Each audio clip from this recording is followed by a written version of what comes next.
Okay, good afternoon, everyone. I'm Trish Yacarino, and I'm chair of the lectures committee. And today we're going to hear a presentation on Patrick Lucey, who was a former governor of Wisconsin. And Dennis Dreesang is with us to do the presentation. He recently published a book on Lucey, and I saw it on Amazon. It came out in September. Dennis, I think a lot of you know Dennis. He's a professor emeritus of the Public Affairs and Political Science at UW-Madison, as well as the founding director of the La Follette School of Public Affairs. His work primarily focuses on state politics, public personnel management, and community issues. Dennis has chaired 2 major gubernatorial task forces and served on numerous tribal and local government commissions. He's also served as the director of the Center for Wisconsin State, Local, and Tribal Governance during its operation from 1993 to 2008. In addition, Dr. Dreesang is a volunteer coordinator for Plato, and he's been offering his popular Wither the State courses every fall semester, and I know a lot of you are probably in that course. So without further ado, I'd like to introduce Dennis Dreesang. Thanks, Trish. Appreciate this opportunity. I've been a bit surprised that I need usually to provide more of an information than I would have guessed about who Patrick Lucey was. He was not very charismatic. In fact, he himself admitted that he was not a charismatic individual. Nobody ever accused him of that. But he was incredibly productive. And reviewing the period of time that he was governor, it really was much more of a productive period than just about any other time in Wisconsin history, perhaps with the exception of when Bob La Follette, Fighting Bob, was governor. Patrick Lucey transformed Wisconsin into the competitive 2-party state that we currently have. He is responsible for modernizing Wisconsin state government from a time when it was really a pretty amateurish, small operation with a small scope to what it is today. He importantly reconceptualized state taxation and relationships between state and local government about who's responsible for funding what. And I'll get into detail on all of these things in a moment. And he also was responsible for breaking a lot of barriers, appointed the first woman to the state Supreme Court, first women to various cabinet positions, first Black to the Wisconsin Board of Regents, et cetera, et cetera. And in addition to all of that, in really pioneering in a lot of other areas, energy and the like, he distinguished himself as an ambassador from the United States to Mexico and was a vice presidential candidate with John Anderson when they had a run as independents in 1980 in the contest between Ronald Reagan and Jimmy Carter running for re-election. The intent here is that what I will do is talk for approximately 27 minutes and 13 seconds, and then we'll have questions. One of the surprises as I got started on this whole project was that there had not been, given the important role that and contributions that Pat Lucey has made, that there weren't any books. There wasn't really very much writing about Pat Lucey at all. There was an attempt to begin writing a biography of Pat Lucey by Neil Shively, who was a reporter with the Milwaukee Sentinel, which became, of course, the Milwaukee Journal-Sentinel. And there was also an effort begun by David Adamany, who actually was a friend and colleague of mine in the political science department at Madison. And David was a very, very close advisor and confidant to Pat Lucey. The effort by Neil Shively was stopped short. He really collected a lot of material. He did taped interviews of Pat Lucey, but before he was really able to get started with the writing very far into it, He unfortunately died of cancer. And his heirs very nicely took all of the material that Neil had collected and they sent it to David Adamany. Well, unfortunately, it's 4 years ago, almost to the day, David Adamany died. And he died before he was able to really get started writing, but he did collect a lot of material. And after David died, his sister, Doreen Adamany, she got together a group of people to figure out, well, let's let this project go forth and let's get somebody to run with it. And so they did some brainstorming, and I think that their main criteria was to try and get somebody who would be healthy enough to not die before the project was completed. And I'm glad to tell you that I am healthy and feeling just fine. So to Pat Lucey, I think it's important with anybody, but particularly Pat Lucey, to know a little bit about his formative years. He grew up in Ferryville, which is a very small town, population 175, and a very stable population. Hasn't really grown much since it was first founded. It's on the Mississippi River in western Wisconsin. And it was a community that was populated primarily by Norwegian Lutheran immigrants. The Lucey family, however, was an exception. They were Irish Catholics. And the importance of that to Pat Lucey is, you think about the Irish heritage, the kind of persecution, the kind of position that they've had in British history, and that really gives a kind of a lore of the people of Irish heritage that makes them very understanding of other groups that have suffered. And the importance of the Catholic issue is that it was not just Catholic, but Jesuit. And Pat was the oldest of 7 people, and he has 2 brothers who both became Jesuit priests. His brother Greg is still alive, currently living in Milwaukee, and was a major figure in the Jesuit colleges. There's an association that he's headed there. Pat himself thought very seriously about becoming a Jesuit, and he put that aside because he couldn't learn Greek. And at the time, it's changed now, but at the time, you had to know Greek before you could become a Jesuit priest. And ironically, Pat married someone who was Greek. So got that connection, not directly, but indirectly. Pat made a very critical choice, and most of us make critical choices at some point in our life. And for Pat, the choice that he made was it was in the 1948 period, 1950, he had an opportunity to join with his father in a family business that his father, who was known as GC, had built up, very successful, started out with grocery store, expanded to farm implements and the like. So Pat had an opportunity to join with his father in the family business or to go into politics. He had always been somewhat interested in the political arena. And as Pat says in his oral histories, he went into politics primarily because he was concerned about Joe McCarthy.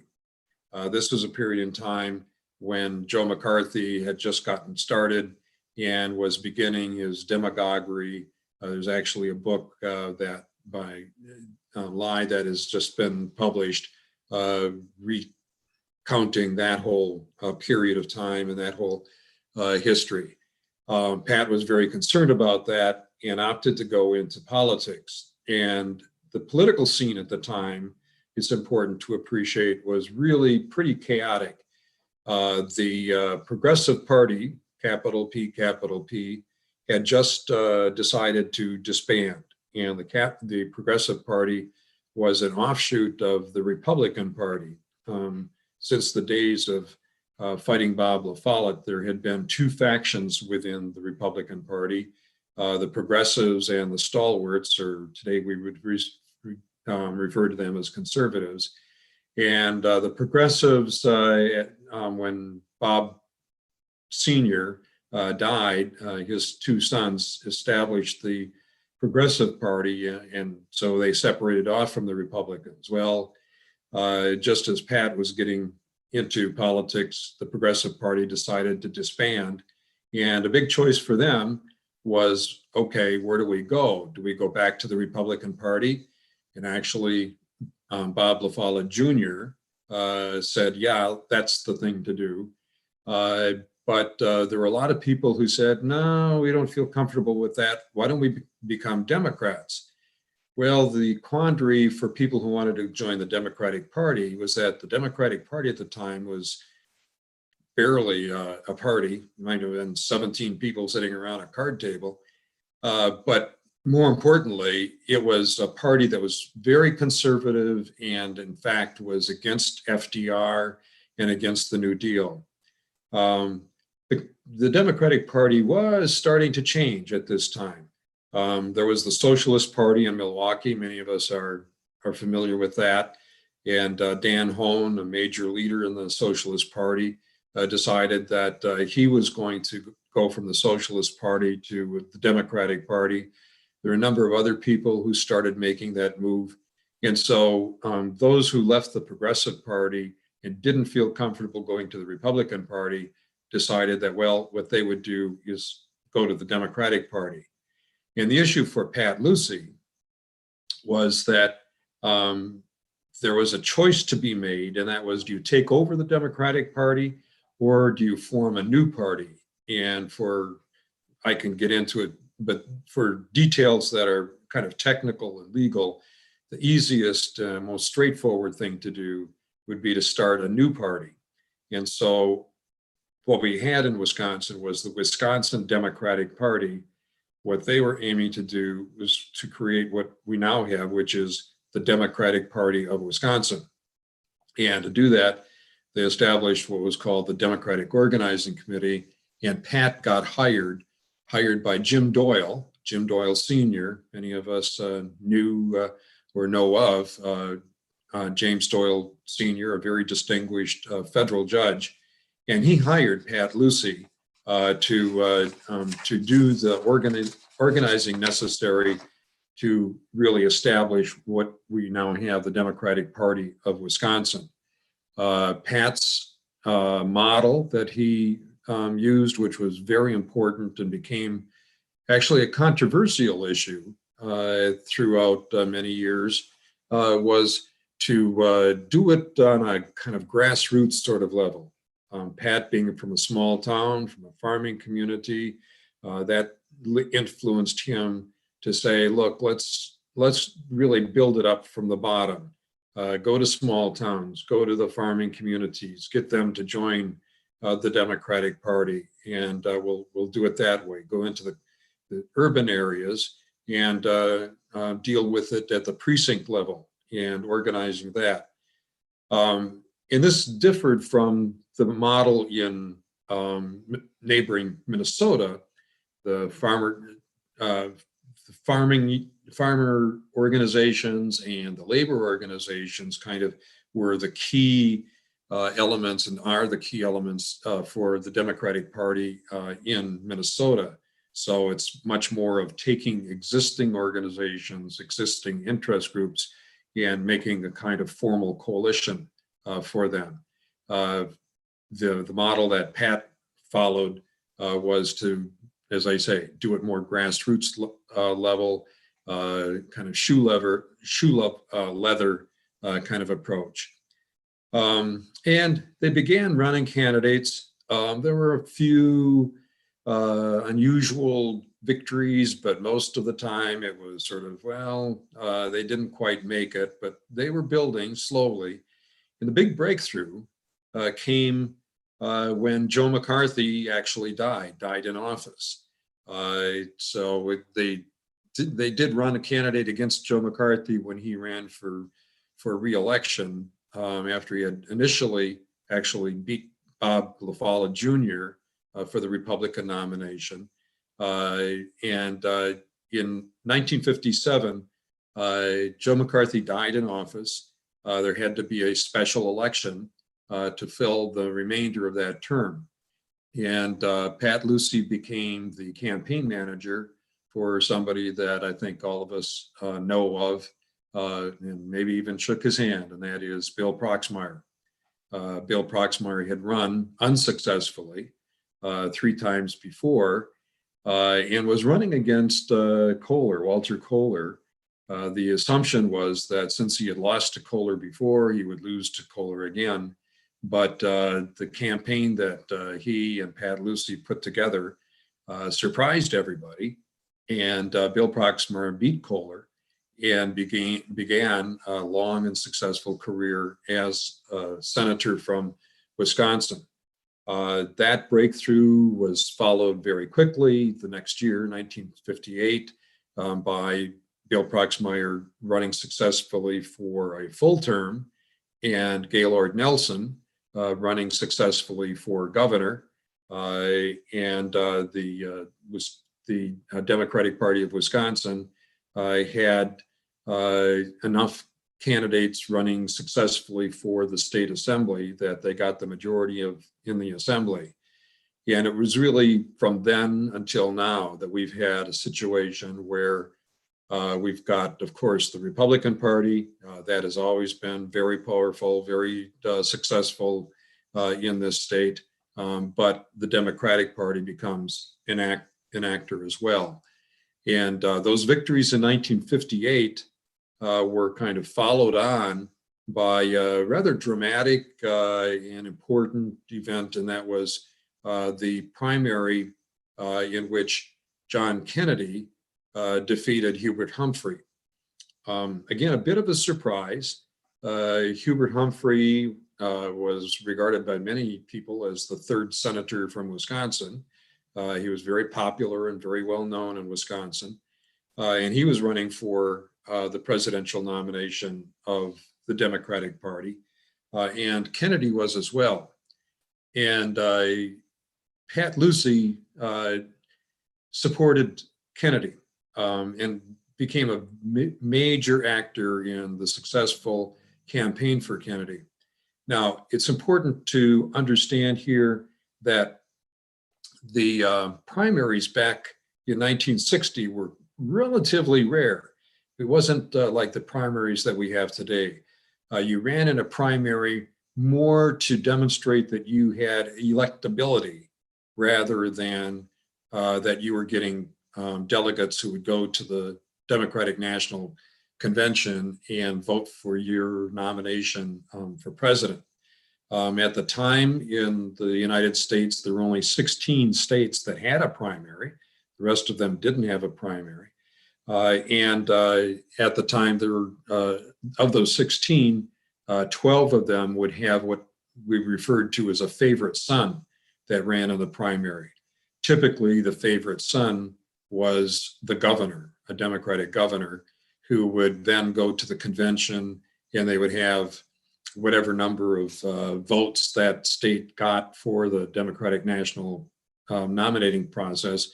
The favorite son would have those and could bargain, could throw his support behind one candidate or another. So the conventions were really much more dramatic, much more a situation where we didn't know always exactly what the result was going to be. Kennedy, with encouragement from Pat Lucey, decided to enter the primary in Wisconsin. And the major issue was that Kennedy was Catholic. And Pat Lucey was very eager for a Catholic to break the barrier and become president of the United States. And as you may know, Joe Biden is only the 2nd Catholic to be elected as president. And so there was that issue. There was a lot of sentiment at the time in Wisconsin and elsewhere that oh, if you get a Catholic in the White House, the Catholic is going to be controlled by the Vatican and tied to Catholic dogma in terms of public policy. So that's not good. And that was indeed an issue here in Wisconsin. One of the strategic issues as well for Kennedy was that this was relatively early in the process. And if he lost in Wisconsin, that would probably be a very serious blow to his being able to get the nomination, because it would demonstrate that, yeah, being a Catholic was a liability. And in Wisconsin in particular, where we've got a large Catholic population, that mattered. That was significant. One of the issues in this as well, I should point out, is that the Catholic population in Wisconsin at the time primarily supported the Republican Party. So one of the issues was that we do have an open primary, as you know. We don't have a closed primary where you have to be a registered member of the party in order to vote in the primary. Anybody can. So there's this opportunity for crossover votes. And there was a lot of dirty campaigning that was going on to try and get Republican Catholics to vote for Kennedy, and the other side of it was to really play up on the fears of Protestants, Democratic Protestants, and say that, boy, the primary is really allowing the Catholics to take over, and this is just the first step, and then they will take over the White House, and then there's this whole issue of the connection to the Vatican. So, as you may know, the campaign in Wisconsin was successful. It was a major step that Jack Kennedy took on the way to the White House. It didn't solve the whole issue of whether or not a Catholic could become president, because the issue then was, well, what about a state that doesn't have as many Catholics as Wisconsin does? A state like, and another state that was coming up on the calendar that did have a primary was West Virginia, primarily a Protestant state. And Bobby Kennedy, Ted Sorensen, Jack Kennedy asked Pat Lucey if he would go to West Virginia and help organize the campaign there. Very little time to do it. And so indeed, the next step was to win in West Virginia. Pat went there with a road atlas. He didn't really know much about West Virginia, and he organized the campaign. And there's a story about how he would stop at like a gas station or in some small town and just kind of talk to people and get a feel for how things were going, and stopped at this one gas station and asked the owner how they thought things were going and who he was going to support in the primary, and which was Humphrey was the other opponent. And the response was, well, I'm voting for Kennedy. I can't vote for Humphrey. He's a Catholic, and we can't have the Pope running the White House. So on the one hand, religion continued to be an issue, but people were sometimes confused. So anyhow, there's a lot of stories that could be told, and I'd be happy to share them with you. But let me move on to what happens then. In what I'm going to do is get into his period of being governor, and then open it up for questions. Through the 1960 campaign, Pat Lucey became very, very close with the Kennedy family generally. And he was particularly close to Bobby Kennedy. Bobby did a lot of the campaign organizing while Jack was running for president. There was, of course, the assassination in 1963. And actually, Bobby Kennedy was somebody that Pat had been in touch with up to that point in time. Then there was the issue in 1968, as we have Lyndon Johnson as president. There's the Vietnam War. It's very, very unpopular, and a large segment in the Democratic Party, including Bobby Kennedy and including Pat Lucey, Gene McCarthy, and others, George McGovern, are against our continued involvement in Vietnam. And Lyndon Johnson drops out. Bobby Kennedy becomes a major candidate along with Gene McCarthy. And Pat, as soon as Bobby enters the race, in fact, he had conversations with Bobby encouraging him to enter the race. He became very, very important in the organization and running Bobby Kennedy's campaign. He was with Bobby Kennedy when Bobby was in Indianapolis, and some of you may remember the incident, very dramatic, when the Bobby Kennedy was actually on a back of a farm trailer because there wasn't any podium in the area, and Pat Lucey was on that with him. And just as they arrived, they heard about the assassination of Martin Luther King Jr. And Bobby, for the first time, publicly talked about his own feelings when his brother was assassinated, and shared with the crowd the news.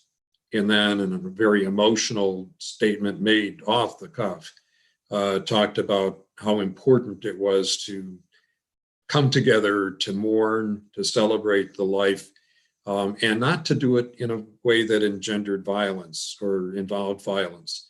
And indeed, Indianapolis was a notable exception around the country, as there were a lot of demonstrations and usually violence in urban areas in response to the assassination of Martin Luther King Jr.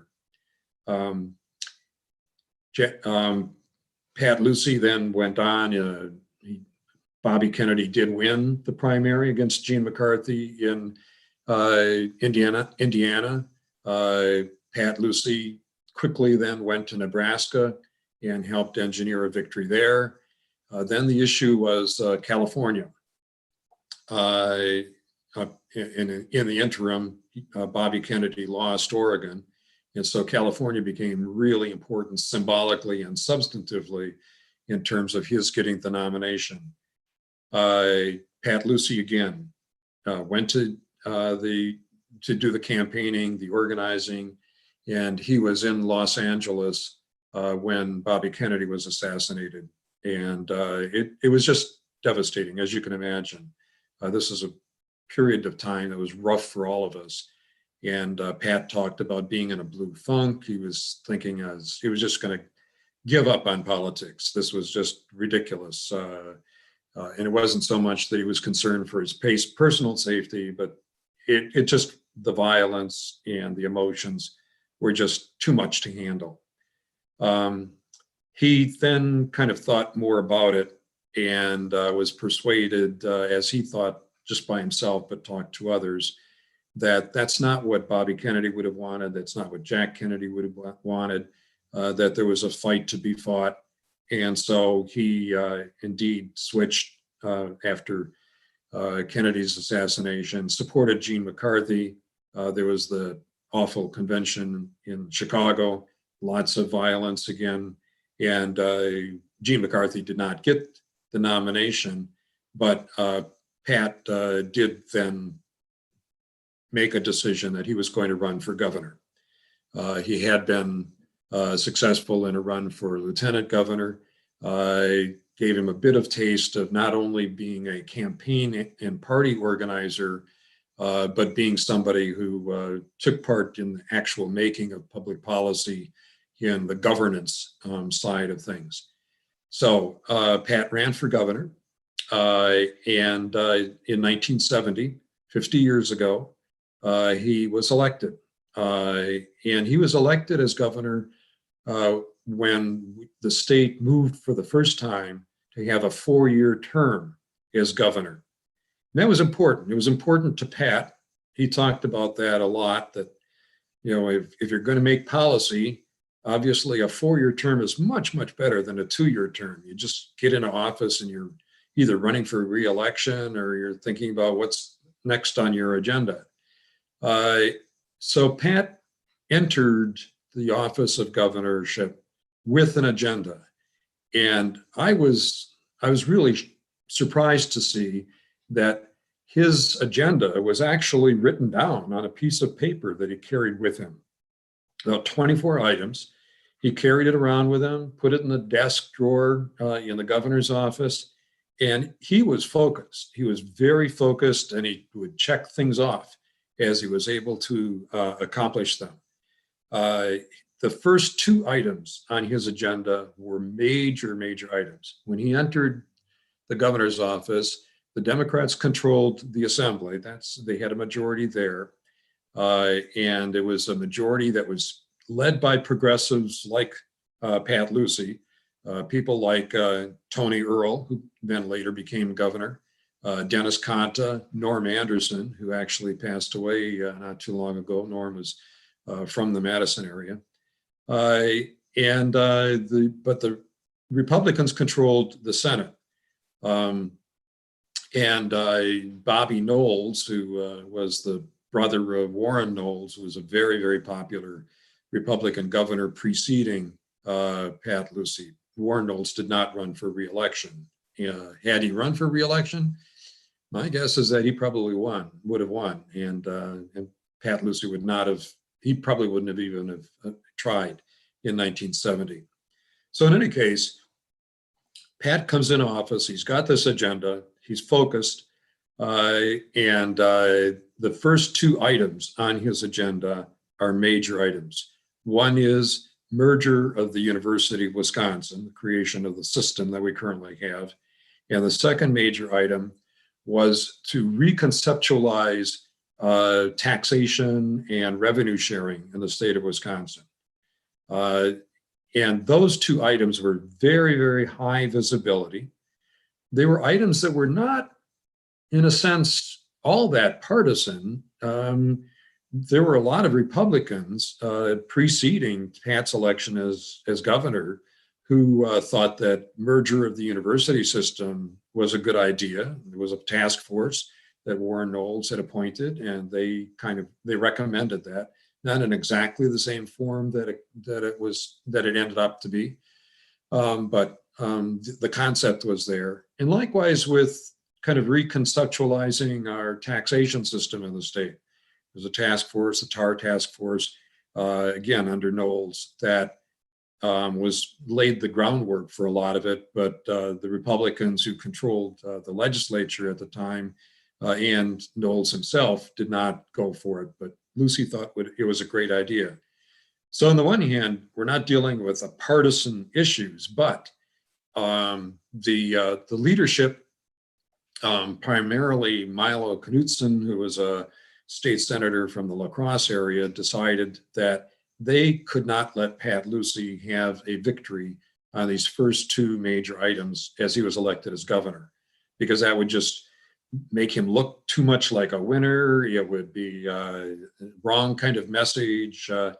We've been through that kind of thing recently at the national level, haven't we?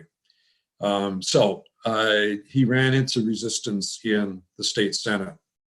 And it's important to note, in the book I go through, as you might imagine, the stories and the details of how the legislation got passed. But the bottom line is both of these initiatives did get passed, and they got passed so that it really involved Republicans and Republican support, partly like with the University of Wisconsin merger. Pat Lucey reminded people that Republicans had supported it, that it was, excuse me, not just his idea, it wasn't a Democratic idea. And he did something which those of you familiar with a kind of inside politics game, the inside baseball game in politics, would appreciate. He let a Republican have the sponsorship of the UW merger bill. And that was an important kind of step that was taken. He got enough Republicans to support the bill and got the UW merger passed. With the financial reform bill, the issue was Wisconsin had a system of, first of all, relying a lot on the property tax, even more than the income tax. And as a progressive, Pat Lucey was against that. The property tax is very regressive. It's not based on your ability to pay, at least not in a direct way. Oops, excuse me, I'm gonna recapture my voice here. The principal way in which we then dealt with taxes and revenue sharing from the state to the local level, it was a principle called point of origin, and that is that the taxes collected by income tax and the sales tax by the state would be distributed to local communities based upon how much taxes they collected locally. So obviously that advantaged wealthier communities. River Falls, which is still a very wealthy suburb of the Milwaukee community, was the poster child for this, where they got an enormous amount of state aid, and it's a very wealthy community. It's sort of the wealthy getting wealthier kind of principle, and not an adjustment to some of the social developments that had taken place since the Second World War, the increase in urbanization and increases in poverty that the New Deal was trying to address. So the whole idea that Pat Lucey pursued, and again, it was not just his idea, was to replace point of origin with what we refer to now as the equalization formula. That's still the principle. It's been tinkered with a lot since it was first passed, but the idea is essentially, on the one hand, to do distribution of state revenues to local governments based upon population and need, rather than this idea of point of origin. And the second thing was that the state would take over more responsibility for some of the things that local governments have been responsible for. K through 12 education being one issue. State took over a major share of that, and Tommy Thompson pursued that when he was governor, trying to get it up to 50% or more. But also welfare programs and things like that. A lot of the road building programs in the counties that had been really supported on a local level. The idea was, look, if you're a poor person and you are in need and you qualify for welfare assistance, it really shouldn't make a difference where you're living. What the issue is, how much need do you have? And so for the state really ought to take over that responsibility. So it was more efficient, but also more progressive. Principles that Pat Lucey thought were really very good. Well, why don't I stop here? We can talk about those periods of Pat Lucey's life, get into his being ambassador, vice presidential candidate, whatever else you'd like to talk about.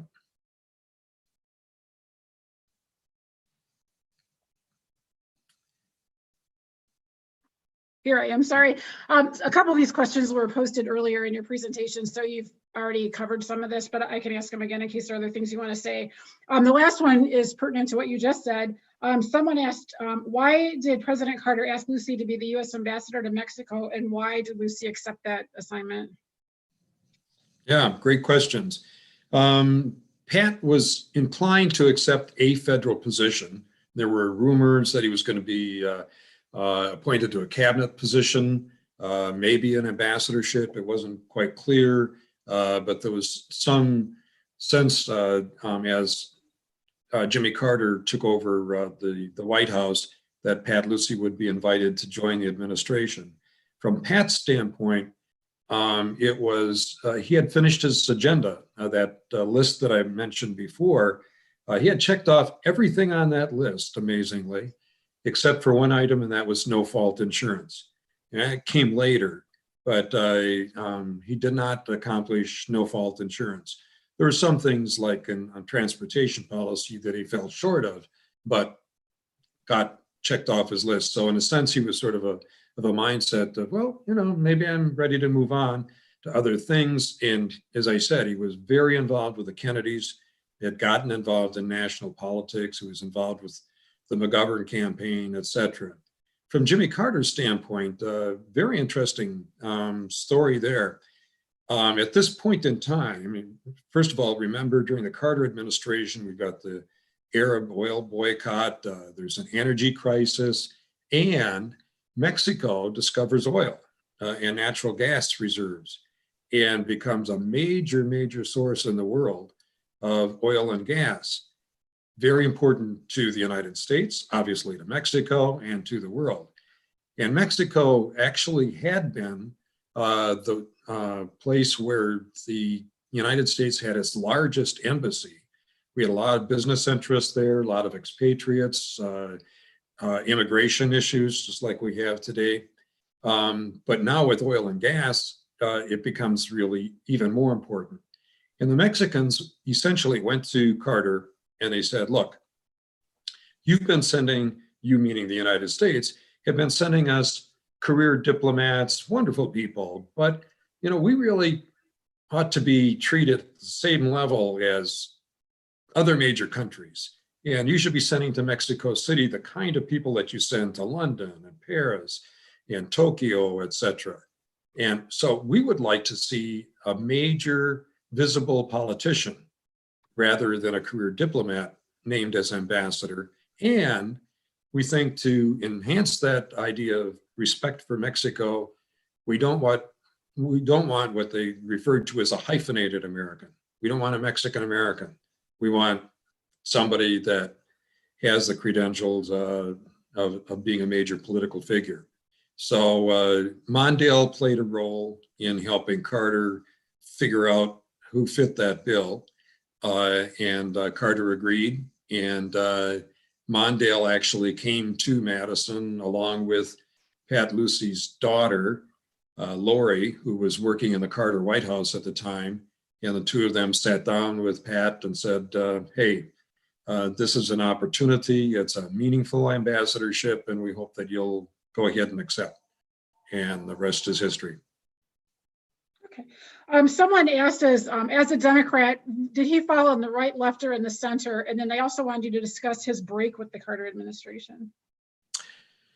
Yeah, well, this is kind of related to the ambassadorship and to Jimmy Carter. Pat Lucey was clearly in the progressive or left wing of the Democratic Party. That's clear. And the list of policy objectives kind of is a list of liberal liberal accomplishments. Excuse me.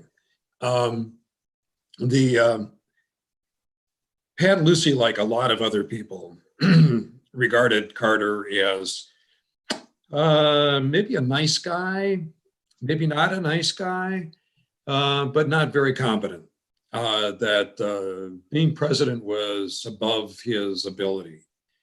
And there were a number of incidents that happened while Pat was ambassador to Mexico that really reinforced that negative image that Pat had of Carter. A number of things that Carter didn't follow through on. I can mention briefly one major dramatic event that was somewhat symbolic, and that was when Jimmy Carter paid a formal state visit to Mexico. And as ambassador, obviously, Pat Lucey played the role of host in hosting things.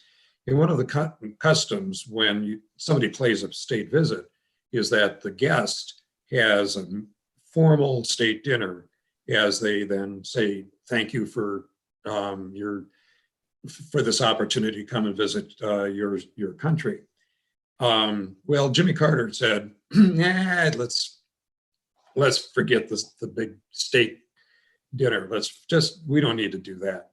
And Pat said, no, that's very disrespectful. No, we're going to have a formal dinner.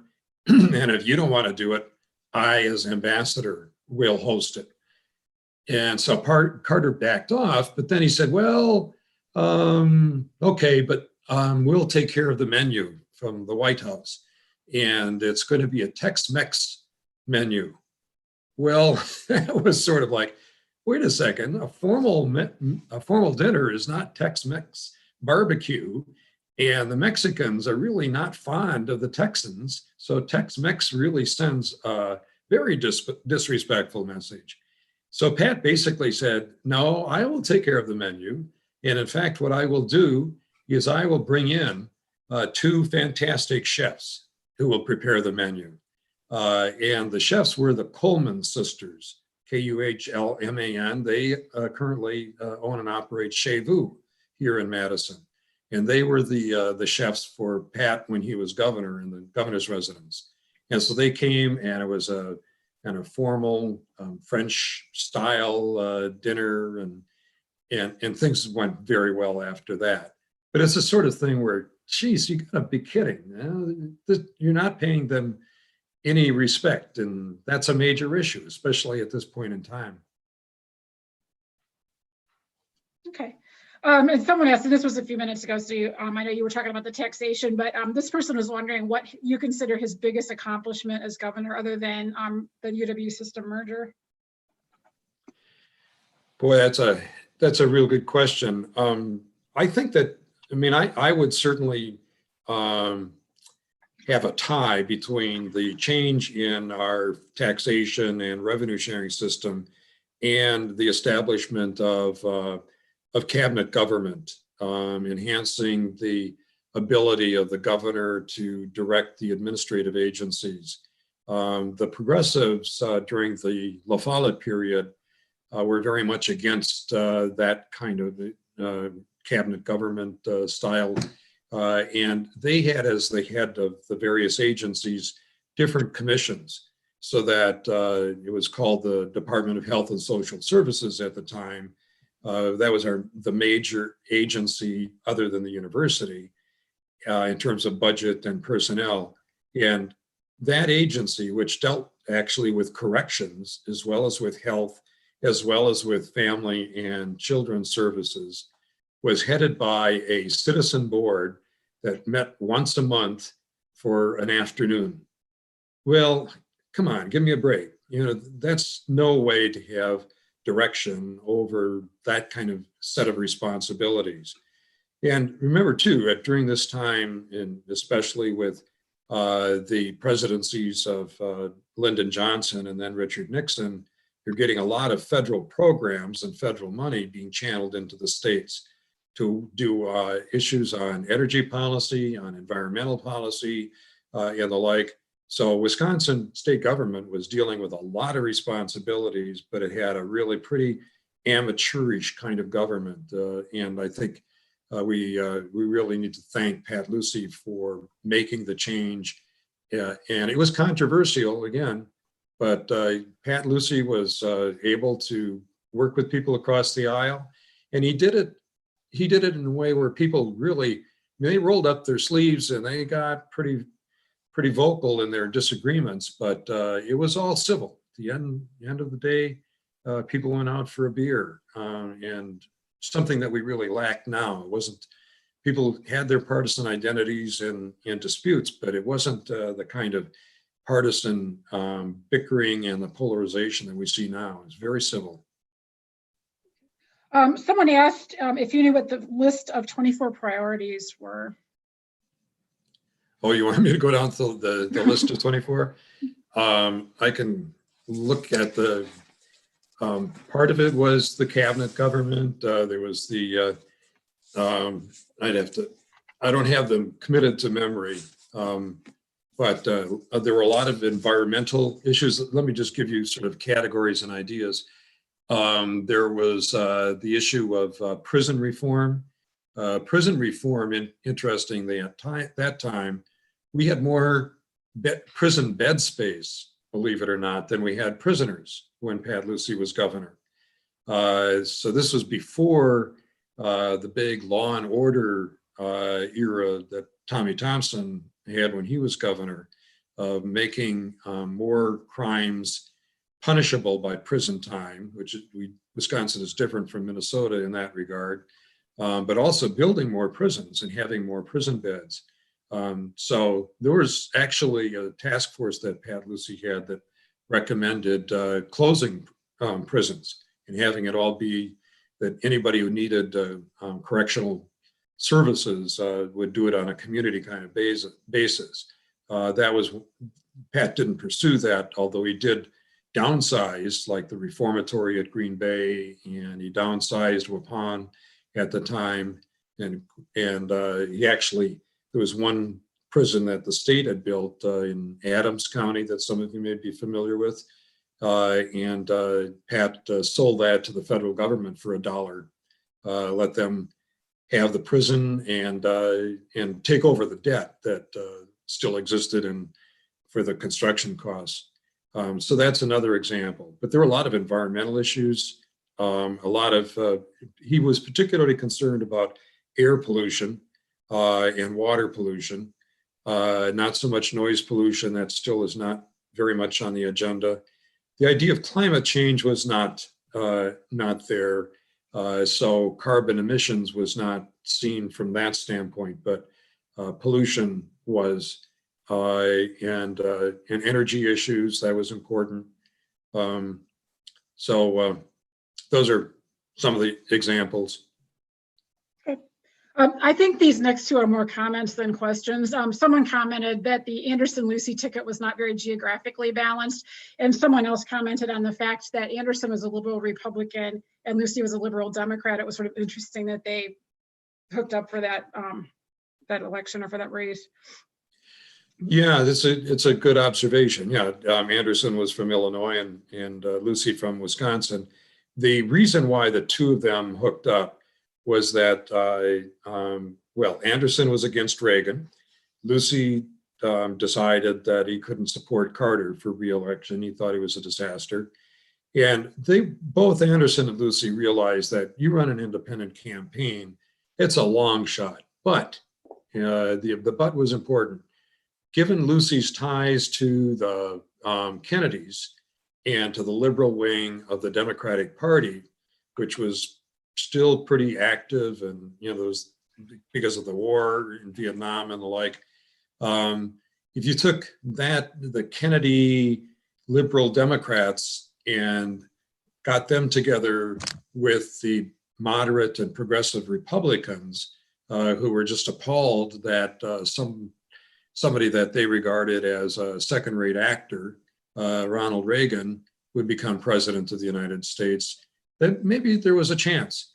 And actually, and I get into some of this in the book, there were a number of things that Carter did that were pretty dirty, particularly in terms of allowing Pat Lucey and John Anderson to get the money that they needed to run anything like a viable campaign. And that was important because to get into the presidential debates that were run at that time by the League of Women Voters, it was important to have above a threshold that they established in the popular polls.